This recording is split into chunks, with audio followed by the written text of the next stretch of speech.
اور اب ہمیں جوائن کر رہے ہیں پروگرام میں کاظم سعید صاحب، جو کہ کو فاؤنڈر اور اسٹریٹجی ایڈوائزر ہیں پاکستان ایگریکلچرل کولیشن کے۔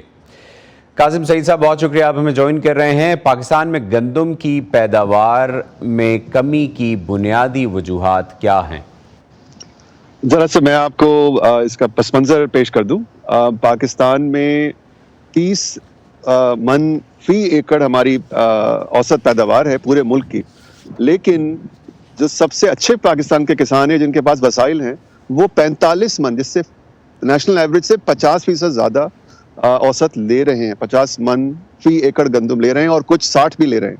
اب کیا اس میں بنیادی سب سے بڑا فرق ہے بیج کا، اور یہ بیج کے کے اوپر محنت جو پاکستان میں ہوئی سن 60 اور سن 80 کے درمیان، تو پاکستان اپنی آؤٹ پٹ دگنی کر سکا، اور آج ہم اس طرح کے ہی مرحلے پہ کھڑے ہیں کہ ہم بجائے اس کے خود کفیل ہوں بلکہ ایکسپورٹ کر رہے ہوں، ہم درآمد کرنے پہ مجبور ہیں۔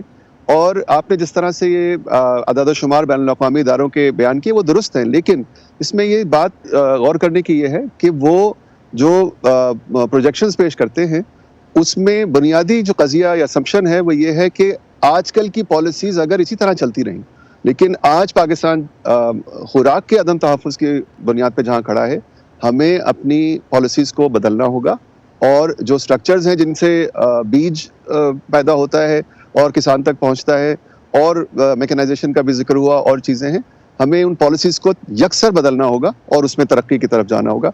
یہ آئی تھنک سب سے اہم بات بیج کی ہے۔ اور دوسرے جو اجناس ہیں، مثلاً بیج پہ ہی تھوڑا سا اگر آپ اور ہمارے دیکھنے والوں کو بتا سکیں کہ پاکستان میں ایک ادارہ موجود ہے جو کہ ایگریکلچرل ریسرچ کا ادارہ ہے، جو وفاقی حکومت کے زیر انتظام کام کرتا ہے۔ صوبائی سطح پر بھی کچھ ادارے ہیں، پرائیویٹ سیکٹر کے بھی کچھ ادارے ہیں جو یہ ریسرچ کر رہے ہیں۔ آپ کیسے دیکھتے ہیں اس ریسرچ کو؟ آپ کی گفتگو سے تو یہ لگا کہ وہ ریسرچ اس سٹیج پر نہیں ہے جہاں ہونی چاہیے ہے۔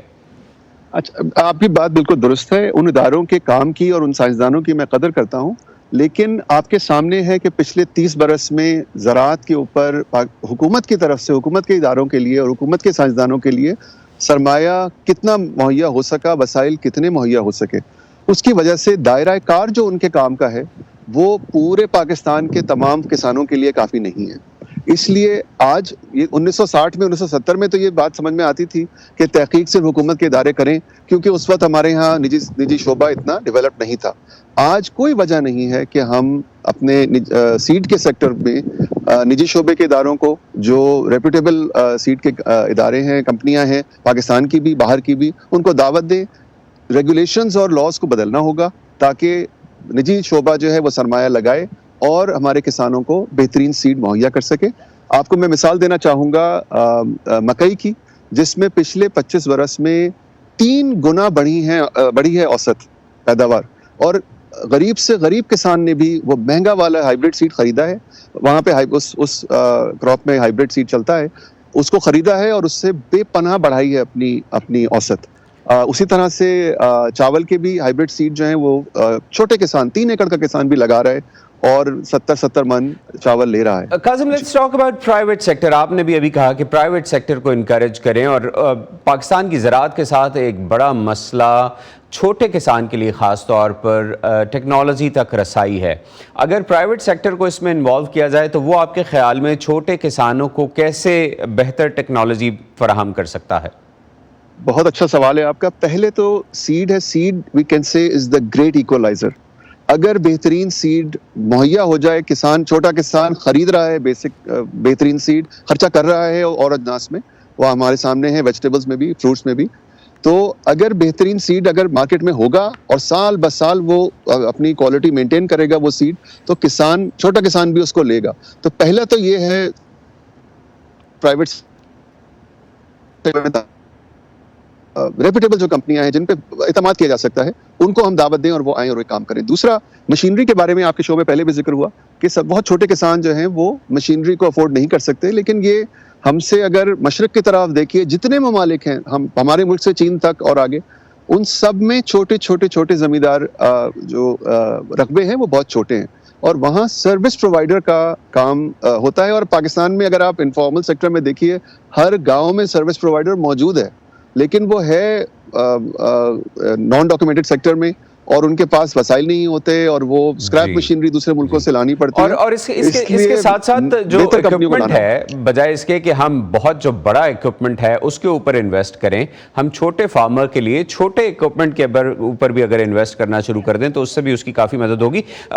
قاسم، ایک بڑا ایشو پاکستان میں پانی کی کمی کا ہے اور یہ مسئلہ سنگین سے سنگین تر ہوتا جا رہا ہے. کیا زرعی پالیسی اور پاکستان کی واٹر پالیسی میں آپ کوئی ہم آہنگی دیکھتے ہیں؟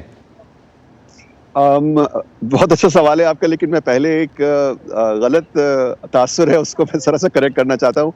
یہ عرف عام میں سمجھا جاتا ہے، ہمارے پالیسی ڈائلاگ میں، ٹاک شوز میں بار بار کہا جاتا ہے پانی ختم ہو رہا ہے.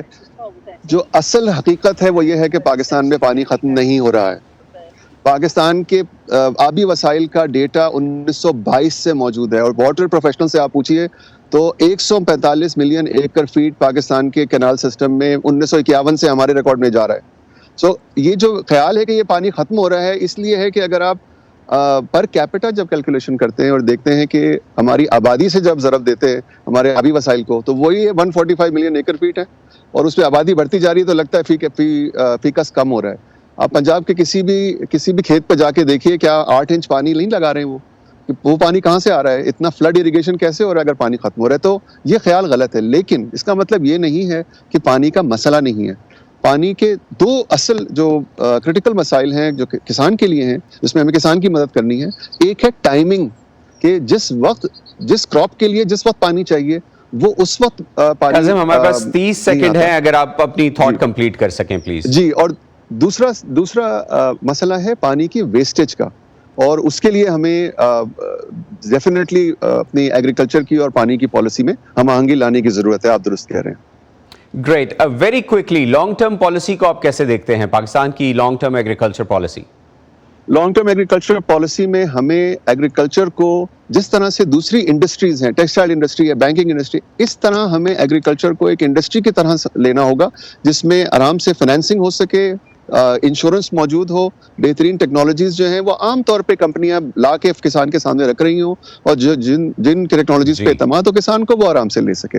یہ اس کا نجی سیکٹر سے فیوچر ہے.